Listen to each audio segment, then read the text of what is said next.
one of the most intelligent beings in the universe.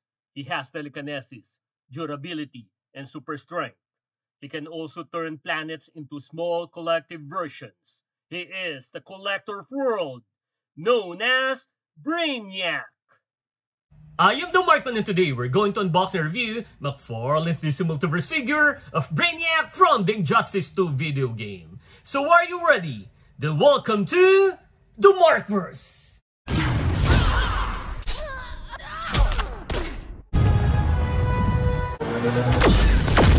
Please, calm down. I'm not going to hurt you. Yes, I am a Brainiac. The universe-conquering Brainiac you knew is my distant ancestor. I am Brainiac 5. I'm not going back. First Krypton, now Metropolis. Unless I stop you. She's a grown woman now, capable of choosing. Kara's headstrong, but she's always made good decisions. Now, this boy Kara likes so much. Does he have a name?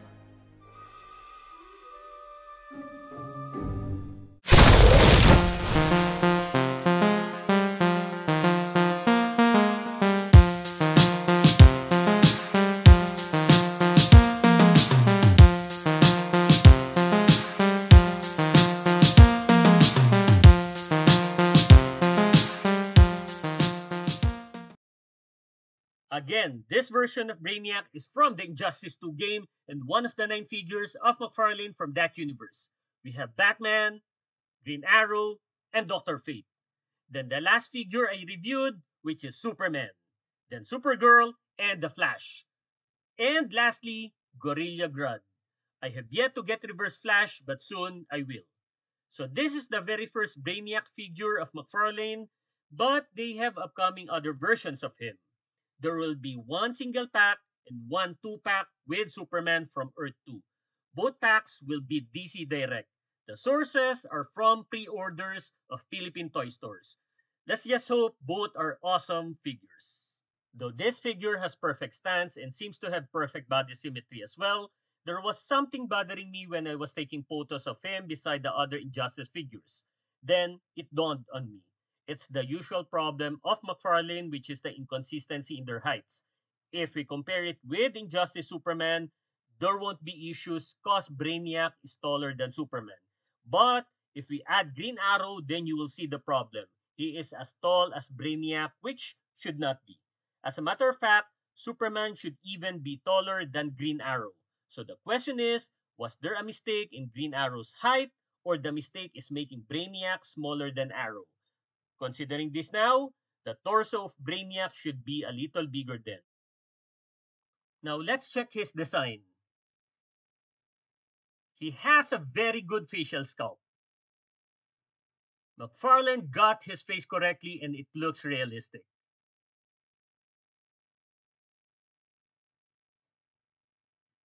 Brainiac is a humanoid, so he has the facial features of a human. We can also see the cybernetic parts around his head with some pink accents.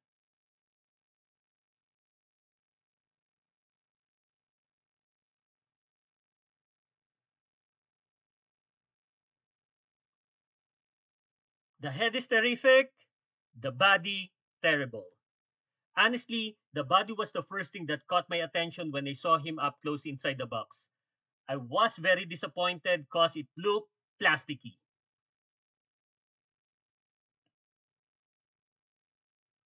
They did not put much effort on this. Every time I learn McFarlane is doing an Injustice figure, I feel excited about it, especially when I learn it's Brainiac. So imagine my dismay. There's no justice in this Injustice figure. Pun intended. Now, to put this into perspective, most part of his costume is accurate if we will not consider how metallic the color of Brainiac is in the game. I don't know what McFarlane was thinking when they were painting him, but they made some parts of Injustice Superman metallic. The emblem, trunks, and the shoulder and knee pads. All metallic.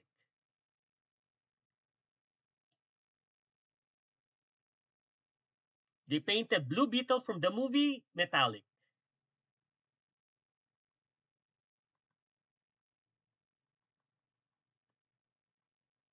especially for Captain Atom, again, metallic.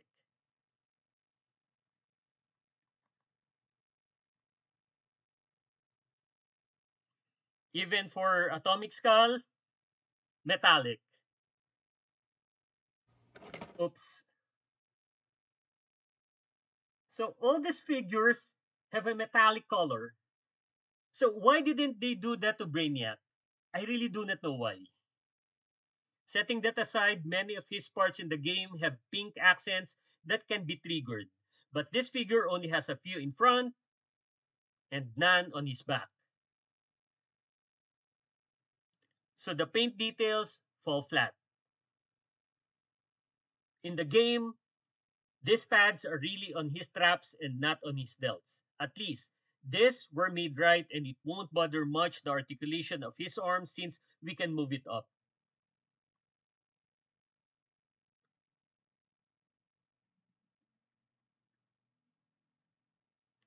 At least these are not permanently sticking up because it could go back to their original position. Not like my Injustice Batman. I was also disappointed with this figure.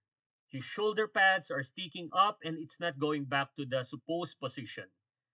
I'm not sure if I need to insert it to this gap on his rear delts, but it seems it is easy to fix. Nevertheless, it ruined his aesthetics.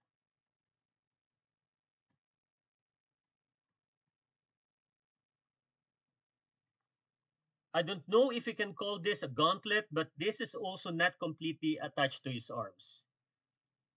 But it is favorable to his elbow articulation.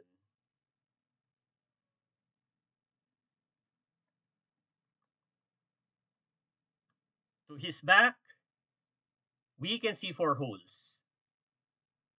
These are for his tentacles that we will insert later. For the articulation, starting with the head, up, down, side to side. Then the arms, lateral raise. Let's pull the pad up to get better arm rotation.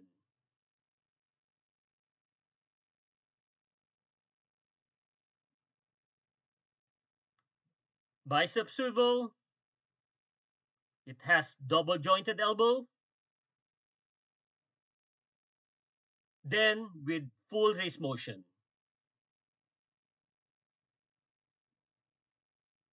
For the upper torso, we can move it side to side. Then the hips, same thing. Let's check the crunching so we can move it forward and back.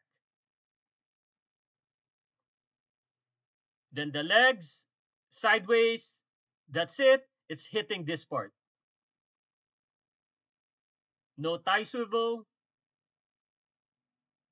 It has double jointed knee. Then for the ankle, we cannot move it side to side. We can only move it up and down. But it has toe articulation. So let's fix him first.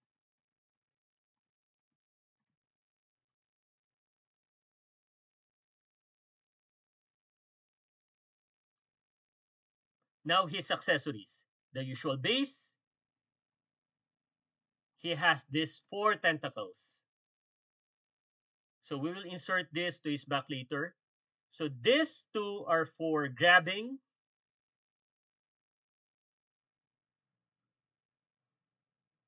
Let's extend this.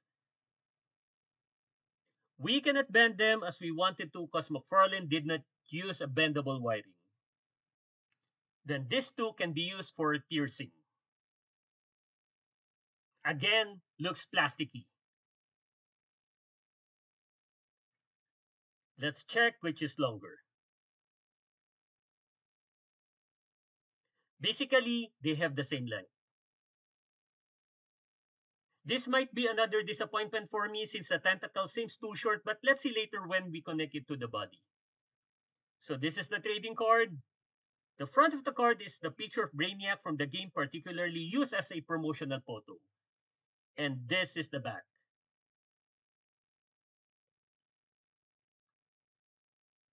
Let's have the measurement first before inserting the tentacles. He stands around 7.4 inches. Now let's insert these tentacles. Let's start with those two that can be used for grabbing. So it will be inserted to the upper holes.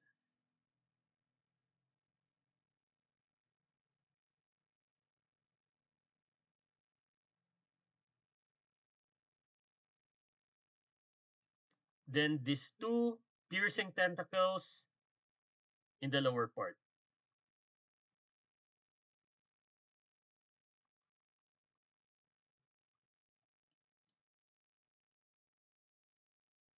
This is what I thought.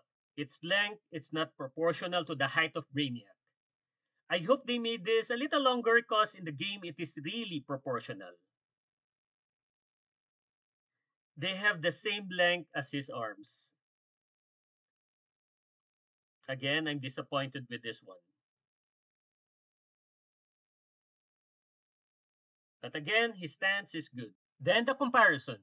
Calling the original members of the Legion of Doom that have McFarlane figures. Lex Luthor, Riddler, Scarecrow. Then Black Manta, Captain Cold, and Bizarro. Then Solomon Grundy, and again Gorilla Grodd. So that's the comparison. Brainiac is one of the villains of DC which I love to hate, and I have been waiting for his figure for a very long time. That's why I was very dismayed when I got this figure because like I said, he is metallic in the game but they did a Brainiac which is plasticky. Aside from that, they should have made the tentacles a little longer and Brainiac a little taller because he should be taller than Green Arrow and Dr. Fate. They should not have the same height. The figure of Dr. Fate is also even bulkier than his. This is always the weakness of McFarlane, inconsistency. So, if you enjoyed the video, click the thumbs up button, please subscribe to my channel, and don't forget to push that notification button since I publish new videos every week. Again, I am the Markman, thank you for visiting the Markverse, and always remember to pay it forward with kindness.